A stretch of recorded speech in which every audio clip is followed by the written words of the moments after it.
सपा के राष्ट्रीय सचिव का हुआ भव्य स्वागत। देवरिया जनपद में शनिवार को प्रियांशु यादव का भव्य स्वागत किया गया। इस दौरान सैकड़ों की संख्या में कार्यकर्ता मौजूद रहे। आपको बता दें कि सपा के राष्ट्रीय अध्यक्ष व पूर्व मुख्यमंत्री अखिलेश यादव के द्वारा लोहिया युवजन सभा में प्रियांशु यादव को राष्ट्रीय सचिव के पद पर नियुक्त किया गया है। जहां इसकी जानकारी कार्यकर्ताओं को होते ही खुशी की लहर दौड़ पड़ी। वहीं पद पाने के बाद देवरिया जनपद में उनके पहले आगमन पर कार्यकर्ताओं ने उनका भव्य स्वागत किया। वहीं उनका कहना है कि पार्टी ने उन्हें बड़ी जिम्मेदारी सौंपी है, जिसका वह पूर्णतः पालन करेंगे और 2024 के लोकसभा चुनाव में अधिक से अधिक जीत दिलाने का कार्य करेंगे। आप आज किस पद पे आपका चयन हुआ है, क्या कहेंगे आप? सर्वप्रथम तो सारे मीडिया के बंधु जो मेरे स्वागत कार्यक्रम में चल के आए हैं, मैं सबका हार्दिक अभिनंदन और स्वागत करता हूँ। मुझे समाजवादी युवजन सभा में राष्ट्रीय सचिव के पद पे मनोनयन किया गया है। चूँकि मैं युवा हूँ और युवाओं के विचारों और संघर्षों को राष्ट्रीय स्तर पे ऊपर उठाने के लिए मुझे राष्ट्रीय अध्यक्ष जी ने समाजवादी युवजन सभा में राष्ट्रीय सचिव का पद दिया है। आप इस समय चुनाव चल रहा है, चुनाव के बारे में कुछ कहना चाहेंगे? किस तरह से आप अपनी पार्टी को मजबूत बनाएंगे आप? जी बिल्कुल। इस समय जो हमारा लोकतांत्रिक माहौल है और जो हमारा इतिहास है, उस पर जो इस समय सामंतवादी सरकार जो है बिल्कुल उस पर हावी है, उसको खत्म करना चाहती है, लोकतंत्र को खत्म करना चाहती है। तो इस लोकसभा चुनाव में हम राष्ट्रीय अध्यक्ष जी के विचारों को, समाजवाद के विचारों को और लोहिया जी के विचारों को लेके जनता के बीच में जाएंगे और 2024 के इस चुनाव में इस सामंतवादी सरकार को सत्ता से उखाड़ फेंकने का काम करेंगे अपने साथियों के साथ। इस समय सबसे बड़ा मुद्दा एक तत्काल की बात है कि मदरसा जो चलती थी, मदरसा बोर्ड चलता था, उसको कोर्ट ने जो है उसको डिसमिस करने का वो किया है। क्या कहेंगे आप इस पर, कुछ कहना चाहेंगे? मदरसे बोर्ड को जो कोर्ट ने डिसमिस किया, इस पर मुझे बहुत ज़्यादा विस्तृत जानकारी नहीं है, लेकिन अगर ऐसी बात है तो इसके लिए हम कोर्ट भी जाने का काम करेंगे समाजवादी युवजन सभा की तरफ से।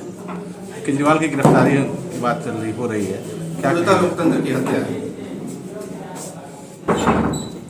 युवजन सभा का इस चुनाव में क्या रोल रहेगा? लोकसभा युवजन सभा, माननीय आज लोहिया जयंती भी है, तो लोहिया जी के विचारों को, नेताजी के विचारों को लेके समाज के आखिरी व्यक्ति तक और हमारे राष्ट्रीय अध्यक्ष जी के विचारों को लेकर समाज के आखिरी व्यक्ति तक हम जाएंगे और इस दमनकारी सरकार को 2024 में उखाड़ फेंकने का काम करेंगे।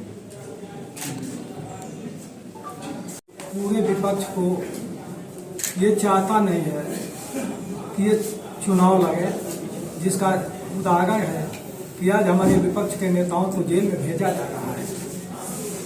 इस समय आचार संहिता लगा हुआ है और इस आचार संहिता में जहाँ चुनाव आयोग हो और उसमें मुख्यमंत्री, केंद्र शासित राज्य को जो मुख्यमंत्री हैं उनको गिरफ्तार किया गया, यह नहीं होना चाहिए।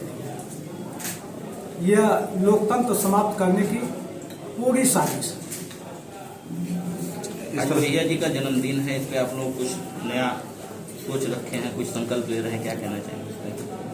लोहिया जी का नारा था पिछड़े बांधे गांठ 100 में पावे साठ। उसी के तहत माननीय राष्ट्रीय अध्यक्ष जी जो है आज पीडीए का नारा दिया है और निश्चित लोहिया जी और माननीय मुलायम सिंह यादव जी के सपनों को साकार करने के लिए और उनका जो ये नारा था, उस नारे को कैसे जमीनी स्तर पर उतरे, इसके माननीय राष्ट्रीय अध्यक्ष अखिलेश यादव जी पीडीए के बल पर 2024 का यह चुनावी जंग जीतना चाहते हैं और ये दोनों नेताओं के जो अधूरे सपने हैं उसको पूरा करने का माननीय राष्ट्रीय अध्यक्ष जी ने संकल्प लिया है और हम लोगों ने भी अपने इन पूर्वजों के रास्ते पर चलने का यह संकल्प लिया है।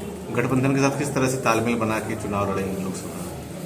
देखिए, इस गठबंधन में माननीय राष्ट्रीय अध्यक्ष जी को हम लोग बधाई देना चाहते हैं कि इंडिया गठबंधन का पूरा श्रेय माननीय राष्ट्रीय अध्यक्ष जी को है।